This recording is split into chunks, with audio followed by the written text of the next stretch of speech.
Let's now get the thoughts of political analyst Dindo Manhit from the Strat-based group on the president's recent trip to the United States. Dindo, great to have you with us. We just heard that report from Rex Remitio. Do you think that meeting between President Bongbong Marcos and Xi Jinping did anything in mending relations and for China to stop bullying us?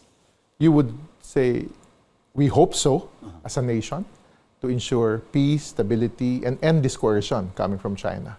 But it remains to be seen, because China has been consistent with their actions, not only in this government, but in previous government, with regards to engaging with us, but the actions are different from what they say. Especially the actions of Chinese militia vessels, Chinese Coast Guard. Totally different from statements coming from their leadership. And we're seeing now the Chinese continuing to build its military bases ever so closer to the Philippine coastline. That is what we have been saying through the years. The 6 years of appeasing China in 2016 created this opportunity to build and build. And we have to see it from the point of view of China. They look at South China Sea as their lake. And as they extend these bases, and we're the closest among ASEAN countries, they expand their territory. Because wherever their base is, you can technically count 200 nautical miles for exclusive economic zone, your sovereign territory. That's why there are groups in the Philippines since 2012, since the aggressiveness under the leadership of Xi Jinping. We've been saying, we need to assert our rights. How can we assert our rights? What can we continue to do? The president is taking good steps by building support. Number one, we have the arbitral award that is viewed by majority of big countries, majority of middle power countries. That means those have the capacity to help us defend their territory. And from there, we should build on that.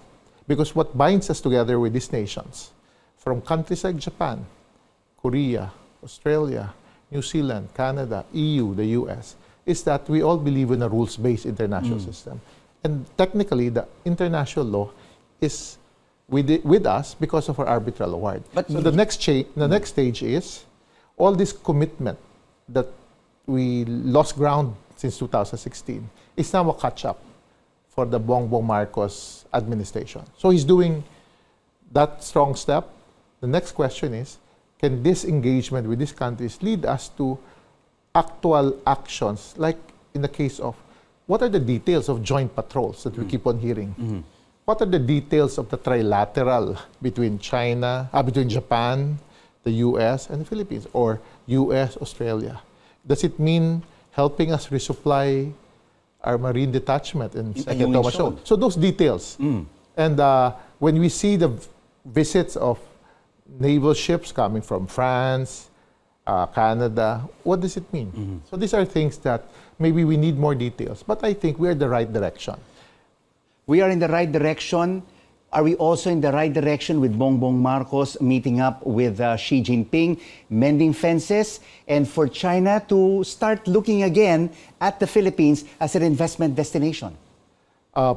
President Marcos took a big step and really pushed for peace and stability in the region. It's up for China to reciprocate that action by our president. But in reality, we had 6 years of good relationship, according to then President Duterte in China. I continue to ask, because based on our data, what investments are we talking about? Name me a company that invested. Their last big investment was till 2008. The state grid of China in their national grid. But when President Duterte visited China, China pledged $24 billion. So the question is, identify those projects. Where are they? Just like the story is that when President Marcos visited China in January also, it's the same list. It's the same amount. And the country like the Philippines, do we really need official development assistance at this stage? Some companies are even ready to go public-private partnership. Do we really need to? So the question is, what kind of investment do we need? What kind of economic partnerships do we need?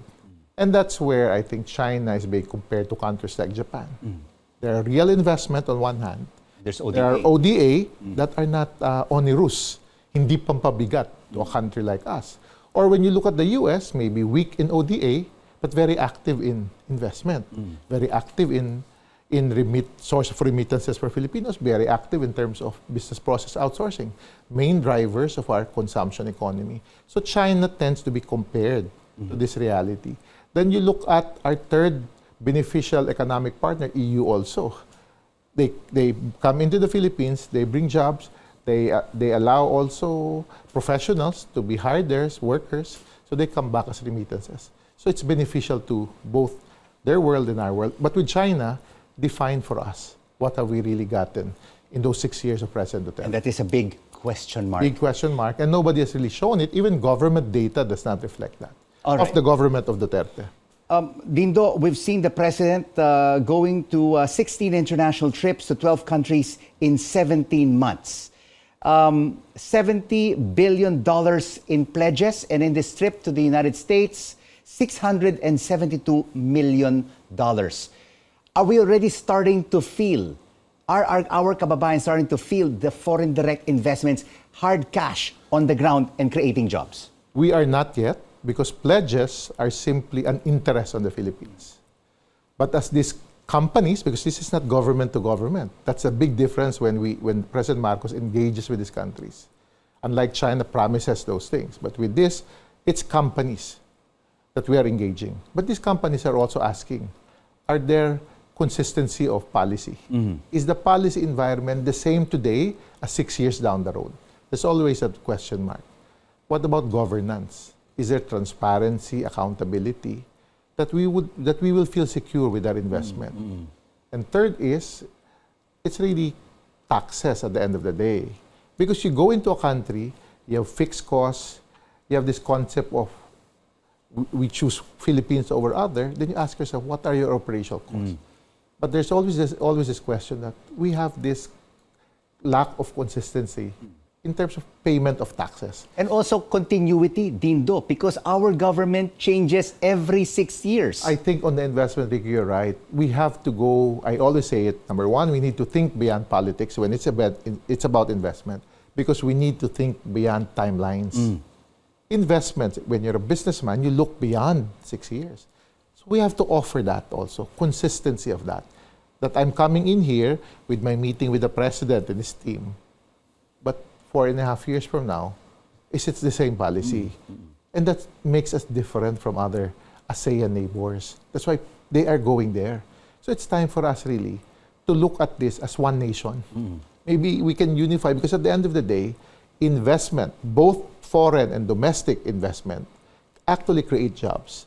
Jobs that will improve livelihood and income of our people. And in the end, improve consumption. That's That means growth for our country. So we have been overtaken by the likes of Thailand, Indonesia, Vietnam, Cambodia. At least until Vietnam, I would agree. But that's sad even, no? So the challenge now is the president has done its part, visiting. And I would like to point this out, because the president is in a catch-up. We lost 6 years of engagement. Remember when China was the most important thing to us? When the rest of the world, because they were questioning issues on human rights, rule of law in the country, the previous government said, we don't care, because China is here. So the president is doing, I think, the best that he can to engage. But we also need the rest of government, not only the president, to ensure that as we engage, the bureaucracy helps, the local governments help, the BAR or the customs, the revenue collecting agency also looks as revenue as opportunity for them to come, hindi yung umpisa pa lang, they're threatened with taxes. And a lot of these potential pledges, companies that are looking at the Philippines because of our population, because of the strength of our consumption, they're also not aware of corruption in the country? They are aware. That's part of the top 3 concerns normally when we track it.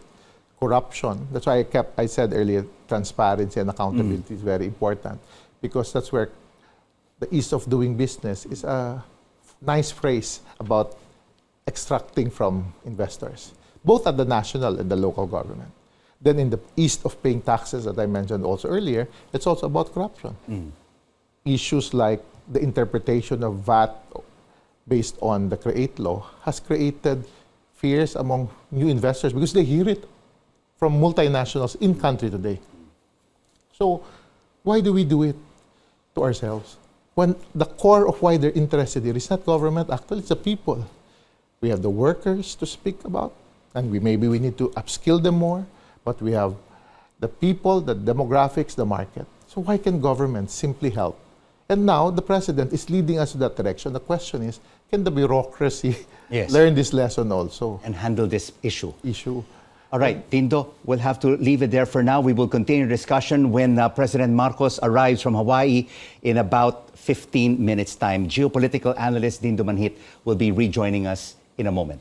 But we go to the break. The president has not yet arrived in the Philippines, and we'll ask a final question here to our geopolitical analyst, Dindo Manhit. Was this trip of the president to the United States and to APEC a success? I think it's a success. It allowed the president to engage with leaders of the big economies within the Asia-Pacific, or what we call now the Indo-Pacific region. But it also was an opportunity for the president to talk to key businesses in the U.S. and start maybe discussions and turn these pledges into actual investments. So we wait for its actual entry into the Philippines. And I look forward to that. More than 31 million Filipinos voted for President Marcos in the May 2022 elections. He has the political will to change the bureaucracy and straighten out and smoothen the entry of these foreign investors. I think the president, especially with this initiative called the Green Lane, is a first step to fast track this. But key is cabinet also.